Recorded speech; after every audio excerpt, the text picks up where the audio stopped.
So, Greg, my name is Jen, but I also get called HR. Now that stands for Human Remains, Happiness Removal, or Hormone Replacement. And there's an irony to that now. I am, in fact, on HRT. Now, I've spent 25 years working in HR. And tonight, I'm going to share with you some commonly used phrases which are, well, HR will sort it out. HR are responsible for this, and the most commonly used one is blame HR. Well, tonight, ladies and gentlemen, I'm blaming HR for 25 years of my drinking and the effects that it's had on my life. In fairness, I started out young. I grew up out in the countryside, and back in the 90s, there wasn't much to do other than get battered at parties. At a particular party, we were not allowed to use the main facilities in the house. We had to use a portaloo. Now, we weren't allowed to use these main facilities because there had been previous poor behaviour from the cadults who were drinking high-grade spirits and things like hooch. Now, I didn't fancy my chances on the portaloo and being able to avoid lumps of carrot, bits of sweet corn, and other cadult drinking ablutions. So you know what I mean. So,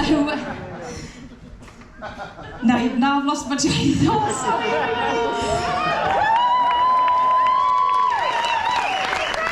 Thank you very much. So, I drank as much as I could for as long as I could, but it came a time where I had to go and use that portaloo.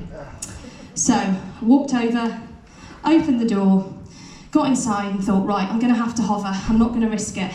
But I'm going to steady myself by holding the back of the door. So I undid my jeans and I reached out to hold the door, but I had not locked that door. You guessed it, I fell out into a room full of people.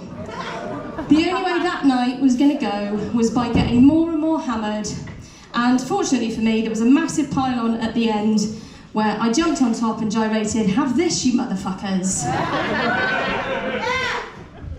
Thank you.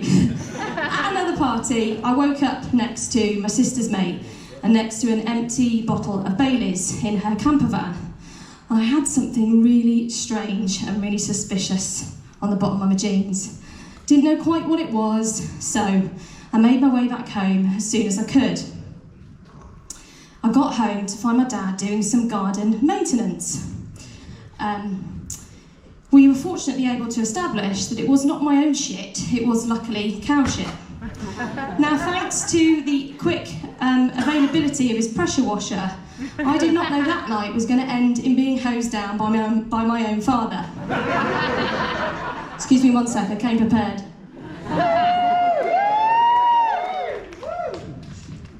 Here we go. The next bit will relate to this bit. So, working in HR is very, very stressful. People think that you just hire and fire. And you do a bit of that, but you do everything else in between. But what you do is spend 95% of your time dealing with other people's bullshit. And that comes from employees or managers, arising from situations that you didn't create nor are responsible for. But it is basically pretty stressful, and it's also pretty depressing. So what that meant was when it came to a weekend, I would have to party like it was 1999. So in the spirit of working in HR, where you do get to help people and share information, education, etc., I just want to take a couple of minutes to share some tips on falling over if you've had too much wine. If you don't like the hen do that you're on, just do an epic knee floor slide in Pasha and you can send those stuck-up pricks back to the hotel with their notes of disdain. I would have done it sooner if I'd known that was going to be the outcome. If your friends show concern about what you're drinking, how much you're drinking, and when, quite frankly, you're going to fall over, just reassure them that you have an inner ear issue and you can hide your alcoholism for just a little bit longer. Sorry, ladies and gentlemen, I'm having a moment. Okay, I'm back. I totally didn't write anything on the back of the wine bottle.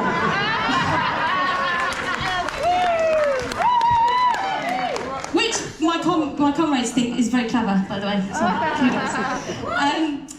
Now, you may think physical disfigurement would be enough for me to change my drinking habits.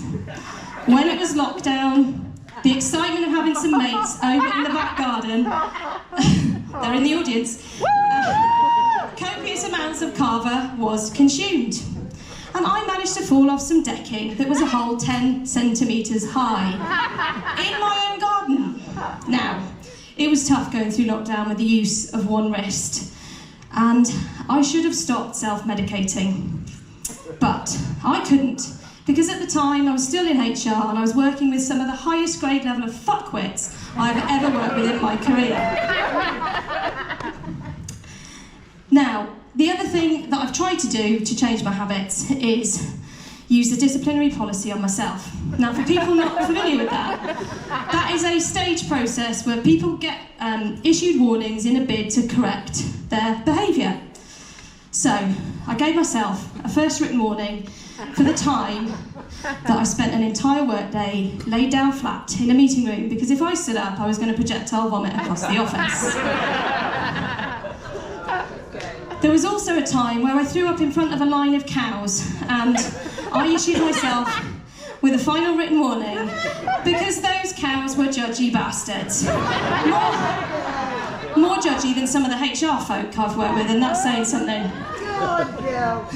So tonight is about, of course, raising money for charity and us doing crazy stuff, but it's also the launch of my GoFundMe page, which is called Help Jen Get Out of HR.